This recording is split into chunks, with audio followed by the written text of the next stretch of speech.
Alright,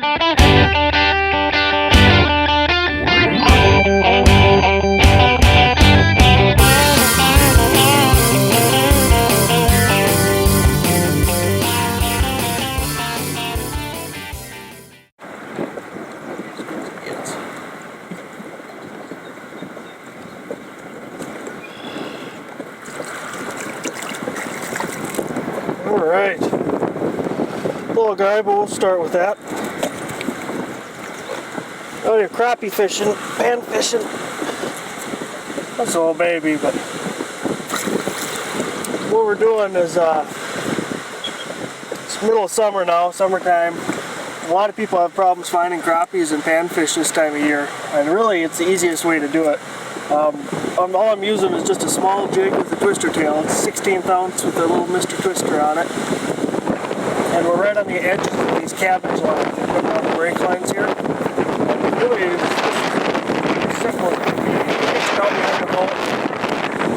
Just a cast. You don't have to let nothing out. You don't do nothing. You want to be trolling about a mile and a half an hour. These fish just position themselves right on the cabbage on the edges of it. And they just come out and hit it.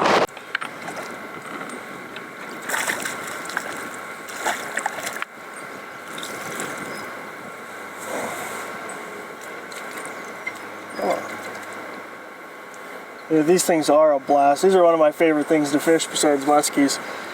Even though they're small like this, I mean, it's action. You get your kids sitting at home or something, just pop out. You can do this in a canoe. You just float right down the edge of these weed lines like this. And really, they're going to be scattered throughout the whole lake. Anywhere you can find little concentrations of cabbage like this. And you can bobber fish them, you can use minnows and stuff like that, but this is the best way I've found. You got more time in the water, you're not messing around, putting minnows in. And they love this stuff. Just eat it up. Your kids would have a blast doing this.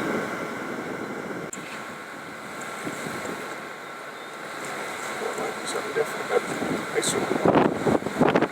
Oh yeah. That's getting a little closer to what we're looking for.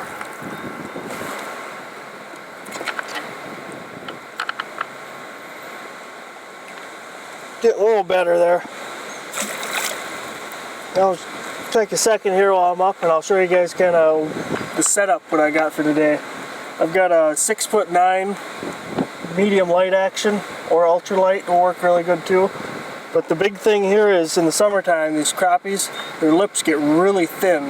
They call them paper mouths, a lot of old guys. And it's you have a stiff rod or anything, you're gonna pull that hook out and you're gonna come back and there'll be a pair of lips on your jig. So you want a really sensitive, really light rod like this that it can just bend over and take all the punishment. And I got this spooled up with 4-pound test, and you don't want anything heavier. You really don't need it. It's going to just cause drag. You're going to lose casting distance. It's just not any good for it. So, but like I said earlier, just a little twister tail like that, and that's all it is. These guys are out here eating little minnows and little bug hatches this time of year, and that's all it looks like. You don't need to be minnows or nothing else.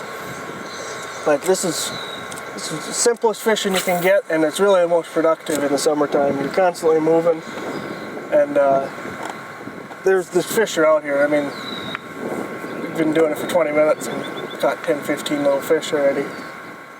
It's pretty easy to do, and when they bite like that, all you're going to feel is you're either going to just feel weight on it and it's going to pull, or you're going to feel a little tap and it's going to start pulling back. And you don't want to Hercules them.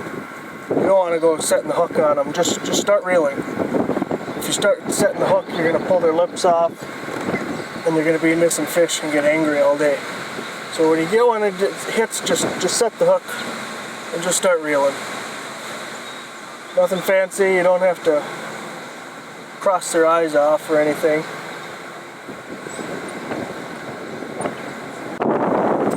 Walleye fishing or muskie fishing, and sometimes you go muskie fishing and you go days without seeing one, and I just like to come out and do this just to get your confidence back. It doesn't take nothing. You can go out for an hour and catch 50 fish. Just lost another one. They're just in here thick too. This is fun.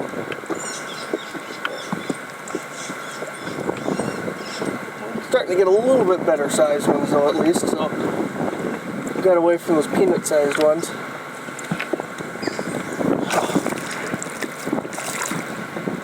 And if you guys do come out here and you're going to use some minnows or something like that, you don't need to get shiners or anything big like that. Just, you go and you can get a scoop of crappie minnows. Usually it's under like $2.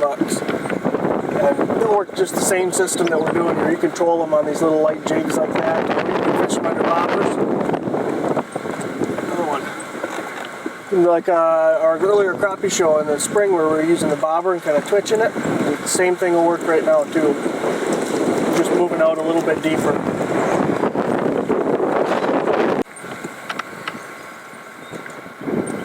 Oh, another little crappie.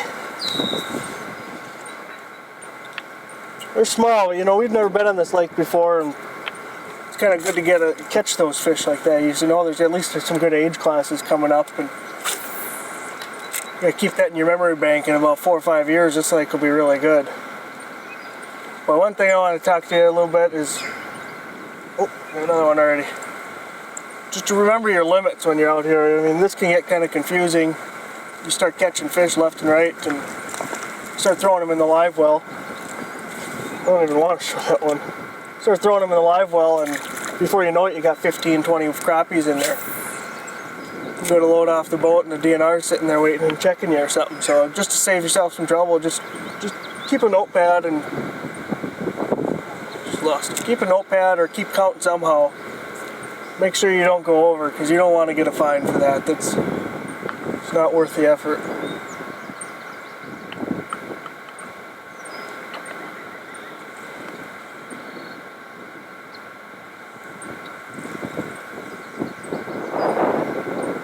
Yeah, all over.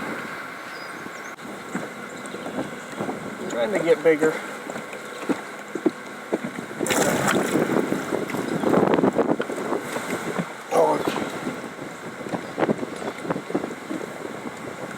Another little nice crappie. These guys are just thick in here, like I was saying. I get people asking me all the time where to find these crappies in the summertime. People think they just disappear after they leave the shallows from spawning, and they really don't go far at all. I mean, these fish probably spawned right up on this shoreline here. Another one. And they just move out to the first big cabbage beds they can find.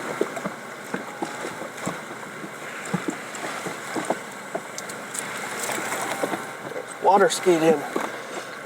They'll stay here all summer long, and in the fall, all they're going to do in the fall is they're just going to move out deeper to the middle of the lake into the big basin areas, and they're going to wait for that big bug hatch to come in the fall, and then they'll stay out in that deeper water all winter.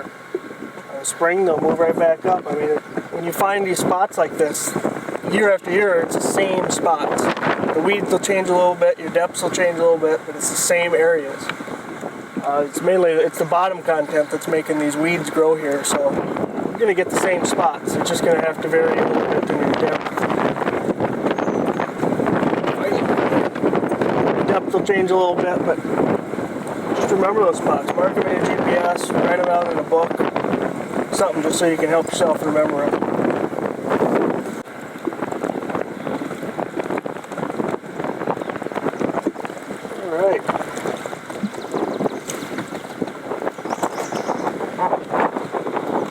Tell you guys what, you know, none of these are real big, but in 15 minutes that we've been doing this, I bet we've caught 30 fish. They're on the smaller side, but you know what, now I know this. In a couple of years I'm going to come back to this lake, and they're going to be 13, 14 inch fish, and it's going to be wonderful. This is just a blast. I mean, said when you get down fishing other things and they're not biting, nothing's really going away, just go out here and do this. Every lake around here has got crappies and sunfish in it. They're all going to eat this stuff. Just remember to look for those cabbage and weed lines. You know, the thicker cabbage, the better it is. Just troll these little jigs like that, go right up against the edges of it like that. You're just going to have a blast with this. Well, guys, have a good week. We'll see you next time.